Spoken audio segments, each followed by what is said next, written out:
let's touch upon our next main topic, which is the teaching of academic writing as a skill to university students, to college students.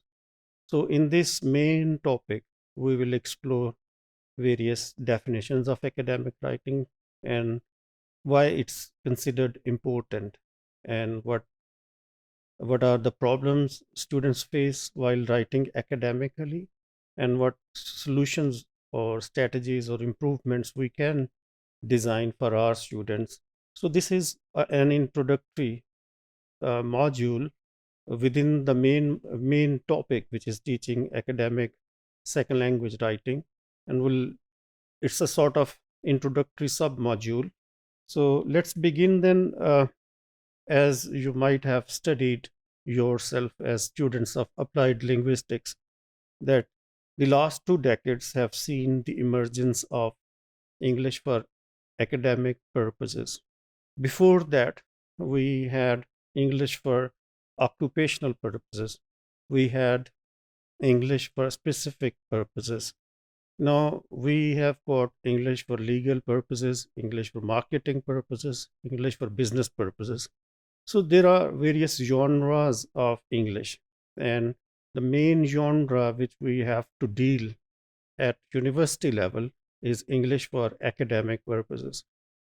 And English for academic purposes is markedly different from that of general or functional English. Why? Because English for academic purposes is related to coherence, to persuasive development of the argument, to provide evidence behind certain arguments, and to provide the rational justification and analyze the points critically. For example, if we are talking about uh, gender differences, so we'll have to look into both aspects of what causes like gender biasness in our society and how we can help mitigate it. So there are different conventions, as I said before, referencing, argument development, coherence, hedging, use of modal verbs, and use of cautious language. So there are various issues, there are various conventions of academic writing which we need to adhere to as language learners. So, uh, but the main point of concern is that mostly what happens is, from my own personal experience to the UK and teaching in Pakistan, that, and I agree with Jones' 1997 study, that most of the students tend to produce essays or assignments which are a bit vague, which are not easily uh, understandable or comprehensible. Why? Because they are new into the territory.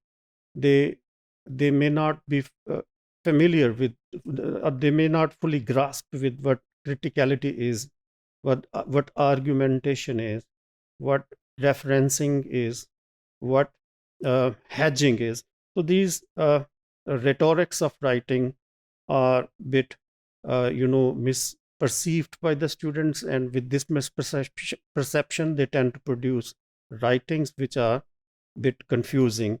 So while teaching the rhetorics of writing, such as comparison and contrast, exemplification, argumentation, classification, we need to teach the conventions of academic writing and make them explicit to the students so that they can make connection with, they can understand it, and they can relate with. So many believe that academic writing is a very demanding task. Yes, it is.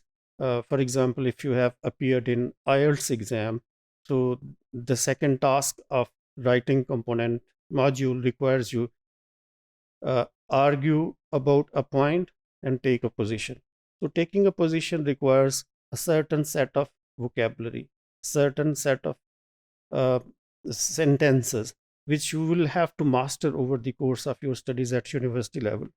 So if the students are not able to comprehend fully, grasp fully the conventions, the norms, the traditions, the rules of academic writing, the result might be confusion and alienation. And remember what alienation or frustration can engender, that can engender demotivation, and that can affect self-esteem and identity. So teaching academic writing skills at university level is a demanding task.